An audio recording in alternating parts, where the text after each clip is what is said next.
I win this round of escorting the bathers home.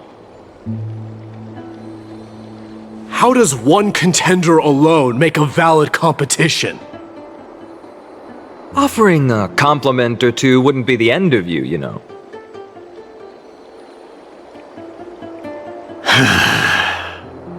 Haikas. What is that word? Is that your native tongue? It means hyena. I'm likening you to a weak hyena. By the way, you emphasized the completely wrong syllable.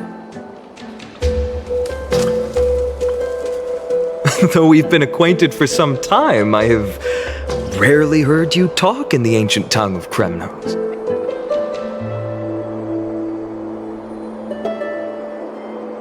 It's because I'm not exactly a master at it either. I can listen and read just fine, but when it comes to writing...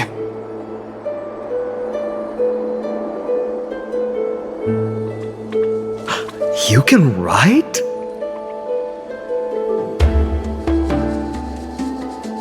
You speak as if you don't have a brain. That was in jest. I understand. After all, you spent all your childhood wandering far from home. Worry about yourself first, deliverer. You also never mention your hometown, apart from when you need to introduce yourself.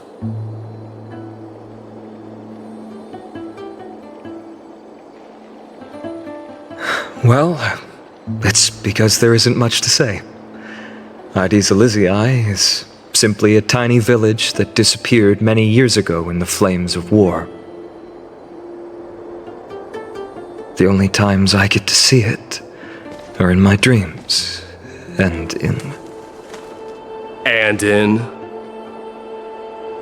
in the trial from the Lance of Fury. I knew it. Yes, I saw it all. Hyacine ablaze with everyone, my family, friends, and my kin, lying in a sea of flames. A blood-red half-sun hung in the sky, just like on that day. And before my eyes, that murderer killed Cyrene. But I saw its form this time. A black cloak, an eerie mask, and a broken giant sword that carried an ominous aura. I fought it in the trial. But even though I've been fighting, improving, and resolutely getting stronger all this time, I still couldn't defeat it. You were blinded by hatred and almost lost yourself in that trial. That's right.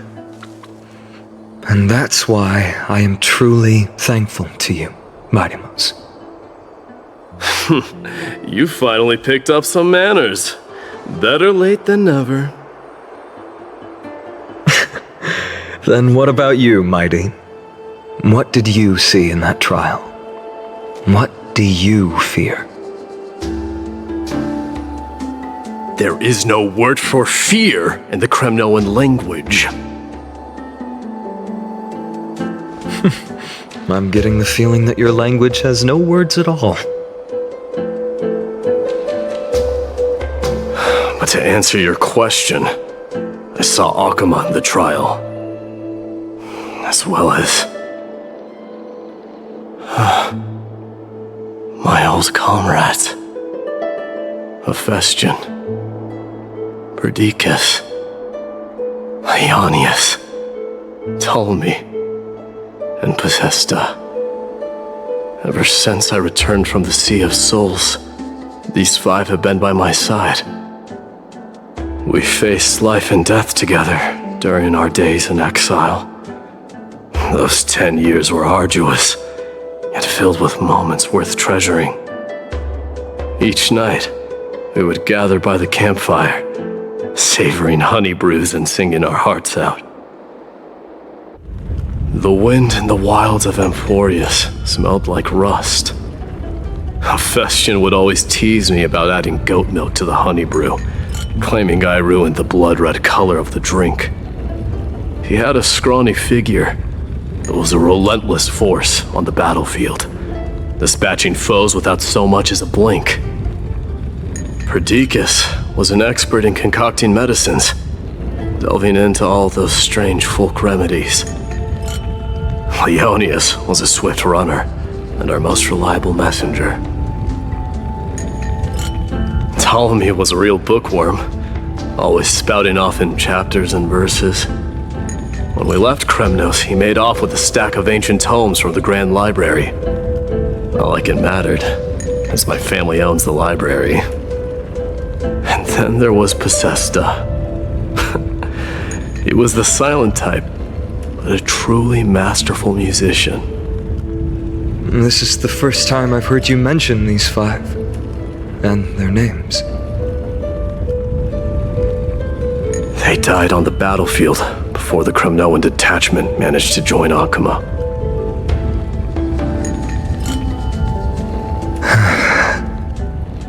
Perdiccas was the first to go. He was shot in the stomach by a poisonous arrow from the people of Laidon in the 2nd month of cultivation. In the end, his remedies mended all but himself. Mydeimos, do not mourn. I have achieved honor by bestowing a noble death upon the enemy. Leonius died in the 5th winter. Idonia's snowstorm lasted 3 full months. On the night of the fiercest storm, our foes launched their assault. Idonia. Is that the city Castorice used to live in? Yes. Those zealots were as fearless as Kremnoans in the face of death, but they lacked respect for honor. They cornered us in a bottomless swamp. Leonius covered for our retreat. They cut his legs off. He vanished into the mire of a foreign land, his body never to be recovered. This is perfect. Mydeimos, I can finally deliver the news of you ascending the throne to the Netherrealm. 20 dusks later, we finally breached the walls of Idonia and entertained the usurper's plea for peace. However, the rebels refused to surrender and set up an ambush within the city. Ptolemy and his cavalry met their end before they could even relish our triumph. Those obelisks that collapsed after being set on fire became their final resting place.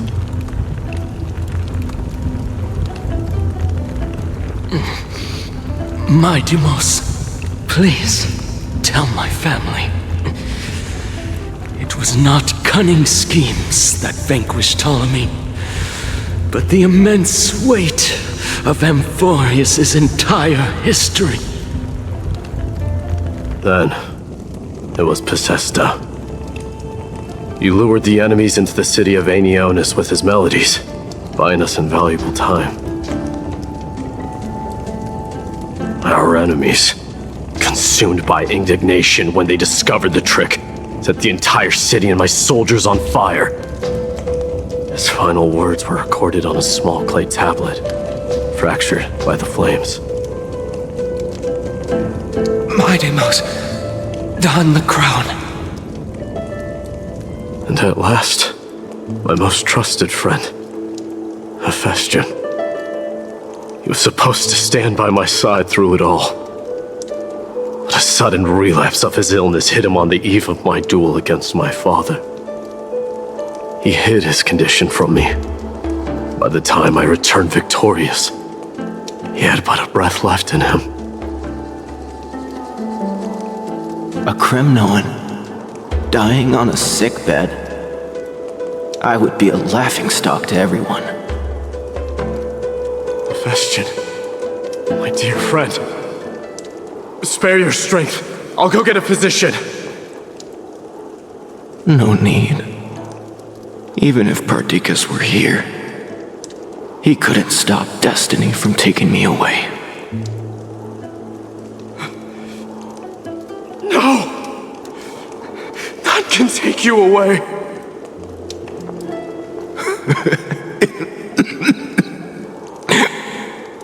Mydeimos, our king, do not shed tears for me. It's not befitting of your status. Farewell, my dear friend.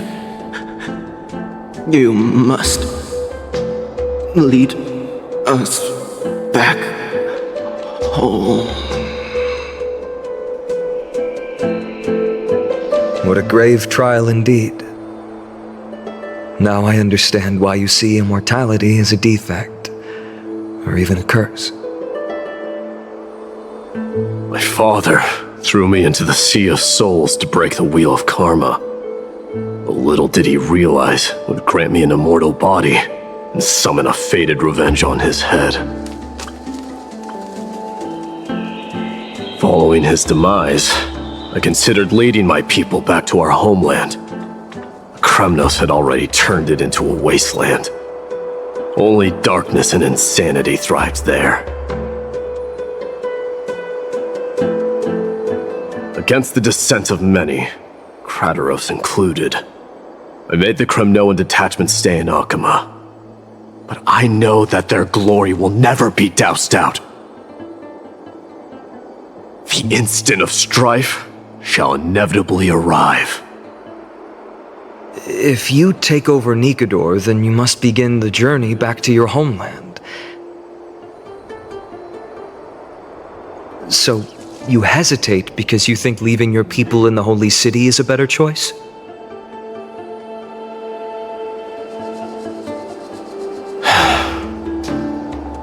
I don't know.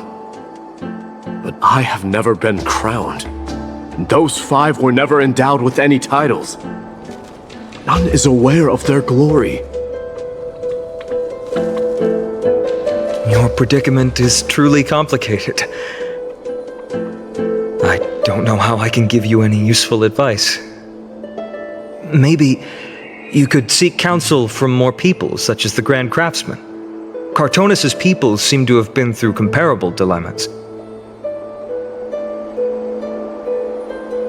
And that teacher of yours, Castorice? Dee, we've got a big problem! Big problem! Lady Tribby, what's making you so flustered? Hurry up and go save Trinan! She got abducted by Castorice! Castorice! What's going on? Mydeimos. It seems I was the one who exposed my vulnerabilities first. Aglaya, I demand an explanation. This man abducted Trinan by force and forced her to bring him to the vortex of Genesis. He then brazenly stepped into the trial of the Lance of Fury, and naturally failed. Is she telling the truth? Why did you do that? Because I don't want to wait anymore. Your hesitation made me desperate. If you want to run away from your destiny to become king, then keep running. Someone will eventually stand up and fill in the gap left by strife. Then they will lead our people home. Age has blinded you, teacher. Can't you see that I'm hesitating because of this very recklessness seared into your blood?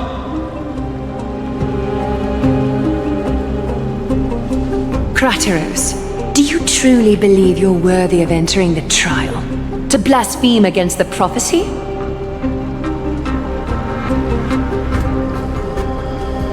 Does the mission we Chrysos heirs bear seem like child's play to you? Do you know how the Kremnoans see you, Aglaya? You're a hypocrite and a megalomaniac. The prophecy of Genesis and the flame chase journey are just excuses for you to seize power. Silence! Kratos! Do you even know what you're saying? Are you defending this woman, Mydeimos? How many wars did people start because of her and her so-called prophecy? How many cities fell in the past millennium, their people massacring each other? Even if this so-called Genesis really exists, will there be a place for the Kremnoans in that new world?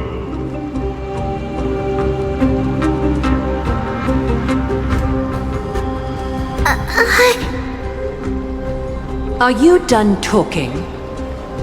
By agreement between the Chrysos heirs and the Council of Elders, those who trespass upon the vortex of Genesis need not be tried by the Council. I am allowed to pass judgment alone. Kratos, your actions are unforgivable. I hereby sentence you. Aggie, wait! We have a proposal! Someone has to resolve this conflict between the cities. Lord Kratos did not use violence to harm us. We can sense that his anxiety stems from his concern for his people's future.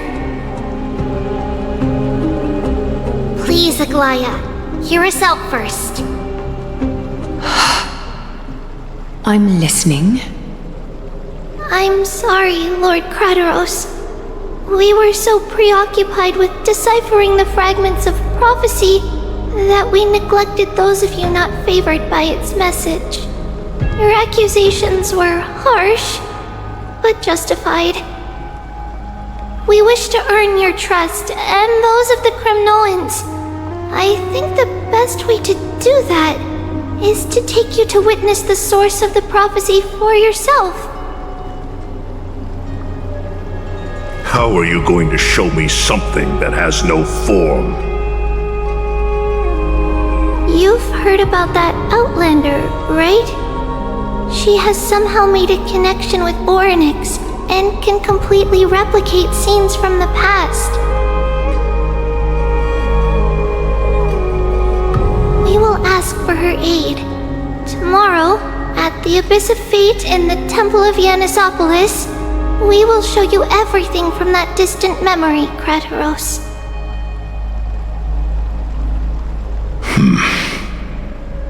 A fair proposal. I accept. Until then, you will be stripped of your freedom. That is my one condition, and I will brook no argument. It is not the first time I've been made someone else's prisoner. Do as you please, demigod. Teacher, why did you do this? Forgive me, young master, but I just cannot wait any longer. Ever since your father died, our people and I have been waiting for a day to revive Kremnos. We placed all of our hopes in you, but never received an answer. This obsession for returning home has become a sickness for our people. Wise as you are, I refuse to believe that you can't see the truth. You have a clear head, which is why you're also incomparably alone. A smart person can only choose to tangle himself with the mundane of this world. If you're truly capable of leading our people beyond this blood-stained fate, then prove it to me once more, Mydeimos. just as you did back then. A fierce fighter. I did not expect such heroism from a feeble Achaeman. Fulfill your duty as the victor, warrior, and tell me your name. I seek an honorable death from you. As if you have any honor! Listen closely. I am the leader of the Kremnoan detachment, Mydeimos. I'm here to finish you, father.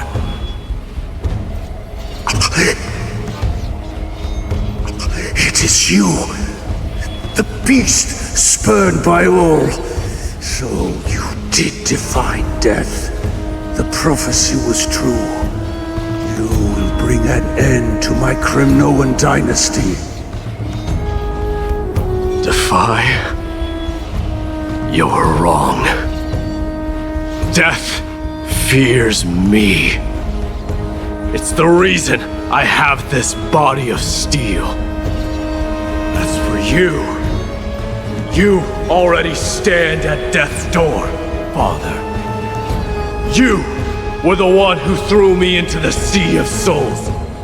The one who tried in vain to enslave a titan. And the one who desecrated the body of a god. Hyacine! You're a weak king.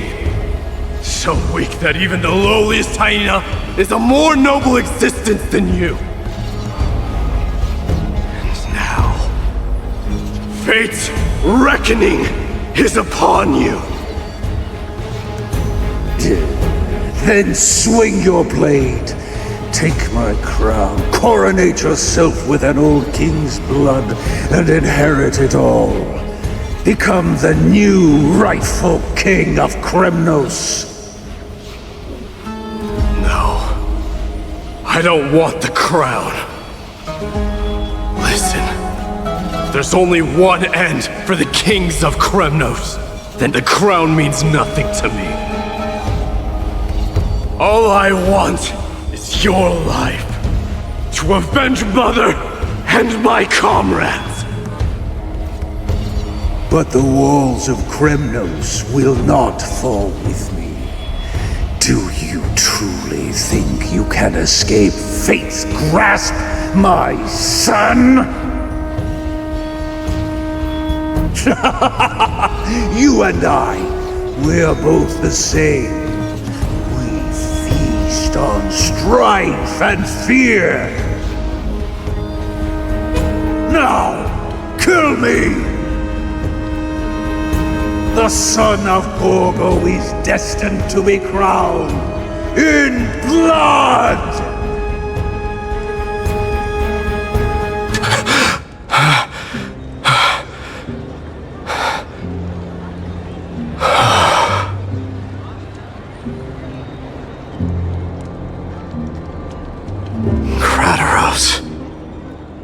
He said the Grand Craftsman Cartonus might have some suggestions.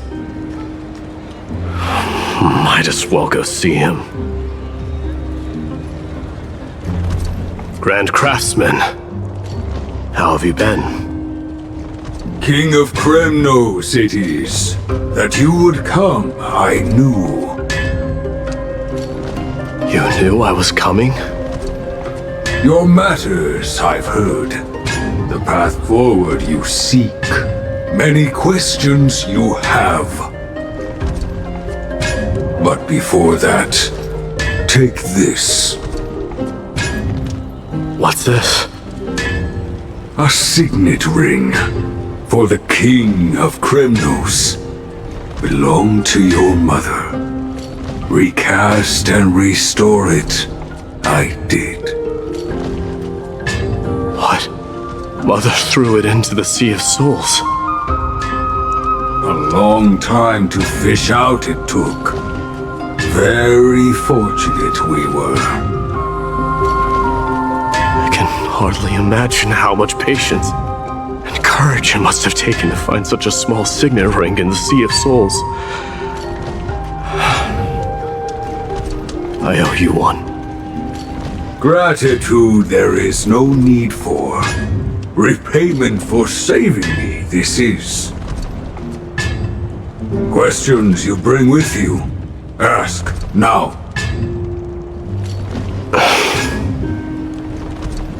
Fate I've always denied has finally caught up to me. By all rights, I should accept Strife's authority. It would make everyone happy. The Chrysos heirs, the Council of Elders, the Kremnoans, even the bards who will write it all into song. Yet hesitate still you do. Hesitate, why do you, young king? Because of my people. Be they men, women, the elderly or children. The hearts of all Kremnoans yearn for home. They've all been waiting for this day, for the day their king returns. Children of Strife would then be able to go home and embrace the old traditions. Never mind that most of them have only ever been heard in these so-called traditions and song. They would then gather around their king and throw themselves into battle.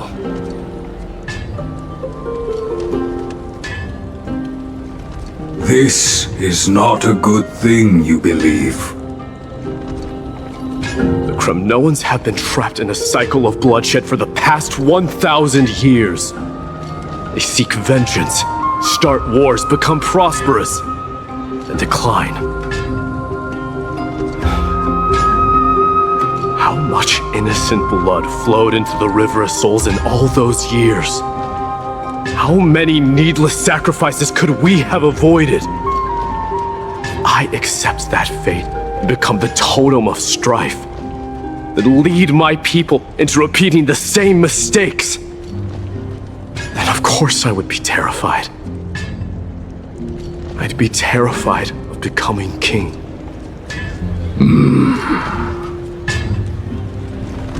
A different kind of Kremnoan you truly are.